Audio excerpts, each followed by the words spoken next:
Hey guys, Spades here, and today this is going to be a video I put together explaining all the really cool theories and findings that people have made in zombies, and it's actually really interesting to listen because Treyarch puts so much effort into this story, and it is such a mindfuck, it's ridiculous. Like, it is literally one of the most confusing stories I've ever heard of, but just before we start, I just want to make sure that people know that I'm not trying to take credit for any of this.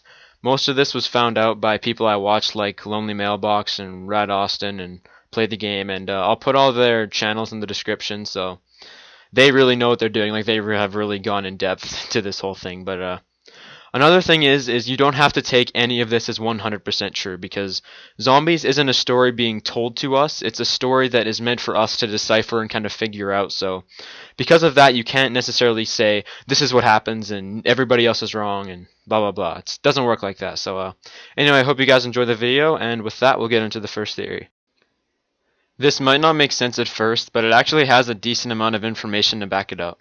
Like, an example is in the loading screen of Shangri-La, you can kind of see these three like moon-like objects in the sky, and last time I checked, Earth doesn't have three moons, but the thing is, Mars only has two known moons, so maybe this is even like on an even more distant planet that I'm not sure. It could still be Mars, maybe it's just an asteroid or something.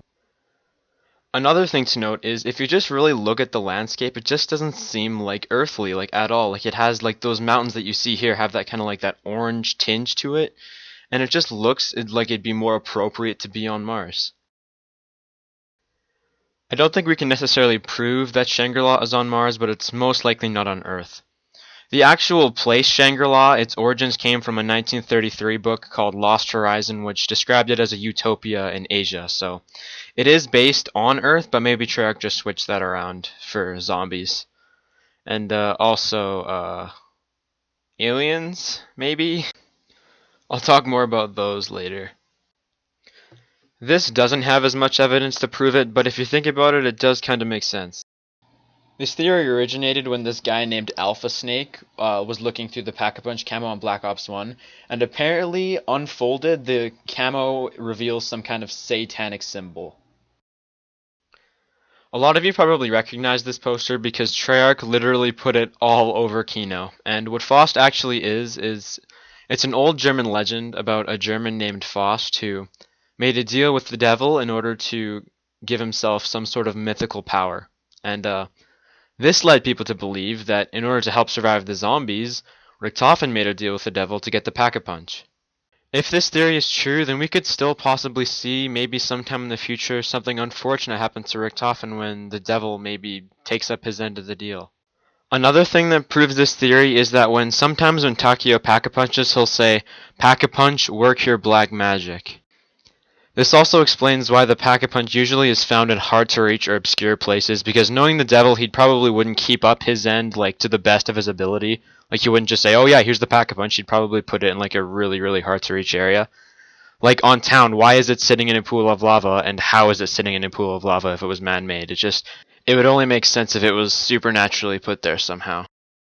Let's say Donnie is invited to a date by this girl he's kind of acquainted with but doesn't really know all too well, but nonetheless he is kind of tempted, but he's still not sure. So obviously in this situation there's two options he can pick. He can either go on the date or he doesn't go on the date. So let's say he decides to go on the date, and with that, as soon as he makes that decision, another reality for himself is created to where he didn't go on the date and he did not meet this girl. And with that, there's so many other choices that can lead up to change someone's life. Let's say Donnie, maybe this girl is the one for him, they get married, they move somewhere, and that could greatly influence his life, and it could vary from where he didn't meet this girl and could have done something entirely different. So these are kind of two different realities, and with that, there's so many different little choices that you can make. Like, let's say you're on the way to a bus stop and you spill your coffee all over yourself and it makes you late for the bus. Well, maybe your best friend, like your lifelong friend, could have been on that bus and you never met him by spilling your coffee, so in that sense your life has changed so much. So these little choices we make can create different realities, and our universe is so powerful that it can hold all these different realities for us. And the reason this makes sense to zombies is that everybody who plays zombies plays it differently each time they play. Like, let's say Dylan and Bob die on round 1 and fail. So that's a reality for our characters in which they died.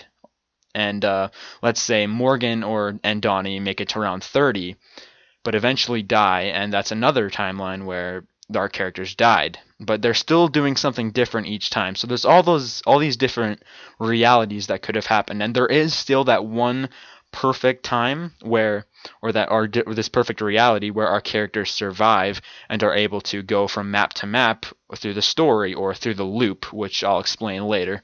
But this also makes sense to how in the Black Ops 2 we're presented with two different Easter eggs. One we can help Richtofen, or one we can help Maxis. So that kind of validates this whole multiple reality theory, in there being that in one reality players can choose to help Maxis, and in another people can choose to help Richtofen. Next we have the Aether realm, or Aether, or Ether, whatever you want to call it. But it's actually really, really important to the story, and how a lot of our main characters have been in the Aether.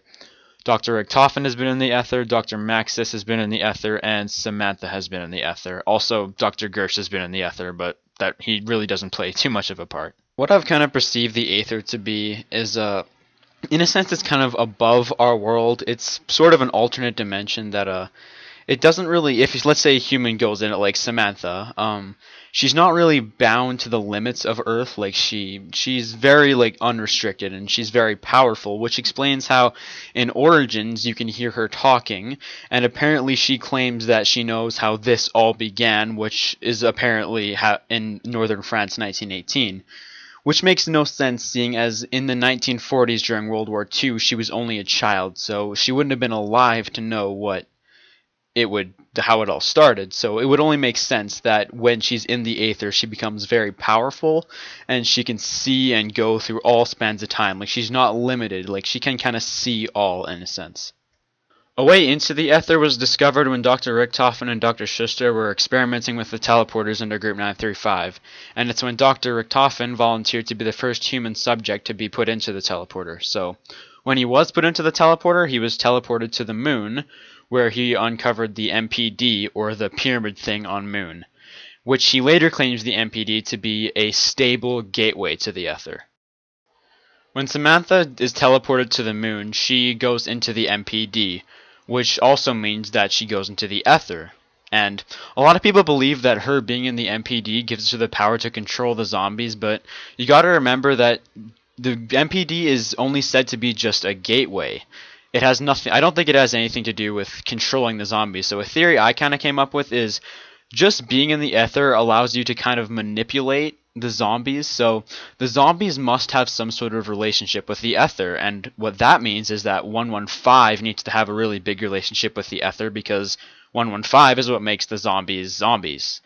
My theory is sort of validated by one of Samantha's quotes on Moon after the Easter egg is done, so that Richtofen and Samantha switch souls, so that Richtofen is in the Aether and Samantha is in his body. And when the team gets a lot of kills, Samantha tells them that no matter how many you kill, you can't end it this way, which sort of could mean that the zombies aren't necessarily bound to like our dimension or our Earth, and that they could be somehow bound to the Aether, where no matter what you do, they'll just keep coming back from the Aether, or maybe they'll just get stronger. I'm not really sure, but it could mean something along those lines. Aliens being involved in the story has been a topic of discussion for a hella long time, and the aliens we could be talking about are an alien race known as the Vrilya. The Vrilya were introduced in a novel in 1871 called The Coming Race. And in the book, this traveler explores underground beneath the Earth's surface, and while exploring, he stumbles upon an alien community and race known as the Vrilya. The Vrilya are a group of aliens who, of course, live underground, and they depend on this fluid-like substance called Vril for everything. Like, it's their food, it's their like source of protein, it's their weapons, it's their medicine, it's everything. It's just they completely depend on it. We know that the Vrilya are involved in the story because in a Moon radio, when Richtofen is explaining his new finding to Group 935, he says that the MPD is a Vril device, which of course means it was made by the Vrilya. The golden rod and the focusing stone are also real artifacts that Richtofen uses to open the MPD to release Samantha from it. Some people believe that the Vrilya or aliens purposely let the humans discover 115 so that, knowing its power, that it could probably end the whole human race. Agartha is a legendary city said to be located near the Earth's core underground. Maxis has made it apparent that reaching Agartha is one of his goals, because after in the Buried Easter Egg, if you do what he wants and follow his route, he says that finally I can reach Agartha and be reunited with Samantha once again. It's also Samantha's goal to reach Agartha because in Origins she tells the group that she needs to find a gateway to Agartha and she needs the group to help her. Maxis has stated that the closer you are to the Earth's center, the closer the connection to the Aether is. So this probably means that Agartha and its citizens, or the city, is very closely connected to the Aether. So getting to Agartha seems to be the way that Maxis and Samantha want to reunite, as they both want to go there. Some people have speculated that the Vrilya actually live in Agartha and they are its citizens. And some people think that the zombie sort of outbreak started when Group 935 was mining underground and they came across that medieval zombie that started infecting everybody. Obviously, we know that zombies is fake, like it's a story inside a video game. But a theory suggested by Play the Game Central suggests that the zombie story is fake even inside the fake video game, so you can call it faker than fake. This theory started when some guy in real life who was somehow related to Black Ops 1 named Cornelius Purnell, it was discovered that he was the one who sent Tank Dempsey and his team to extract Peter from the asylum, which, in a sense, you could call this the thing that sets up the events that happen through the course of the game. I mean, of course it's not the first thing. I mean, there's still the backstory, but it does, in a sense, sort of start the chain of events that we see through the games. So if somebody in real life set that first plot point, we can kind of infer that this whole thing is just a story. And it's written by Cornelius Purnell, who starts the main events. And you can't forget what's at the beginning of every map.